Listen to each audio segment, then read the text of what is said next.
இன்றைக்கு அவர் கூட்டணி அங்க வைக்கின்ற கட்சிகள் பேசுகின்றன. ஜால்ரா அடிக்குது. விடுதலை சிறுத்தை திருமாவளவன் பேசுகிறார். உண்மையாவே மனசாட்சியோட பேசுறீங்களா? சிந்திச்சு பாருங்க.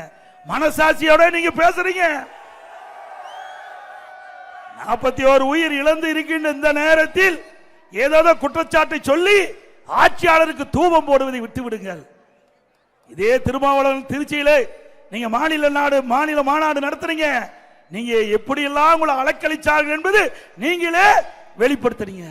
இதே இடது கம்யூனிஸ்ட் விழுப்புரத்தில் மாநில மாநாடு நடத்தினாங்க. முழுமையா எங்களுக்கு அனுமதி கொடுக்கல என்று பத்திரிகையிலே வலைதளத்தில் வந்த செய்தியை மறந்துவிடாதீங்க.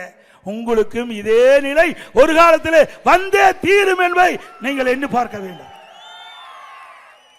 இதே அனைத்து இந்திய அண்ணா திராவிட முன்னேற்ற கழக ஆட்சி அம்மா இருக்கின்ற பொழுதும் சரி, அம்மா மறைவுக்கு பிறகும் சரி, ஆயிரக்கணக்கான போராட்டம், ஒரு போராட்டம் 2 போராட்டம் அல்ல, ஆயிரக்கணக்கான போராட்டம் தமிழகத்தில் நடைபெற்றது.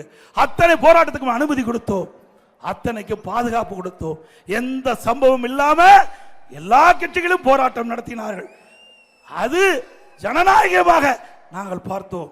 இந்த ஆட்சியில் ஜனநாயகத்தை பார்க்க முடியவில்லை.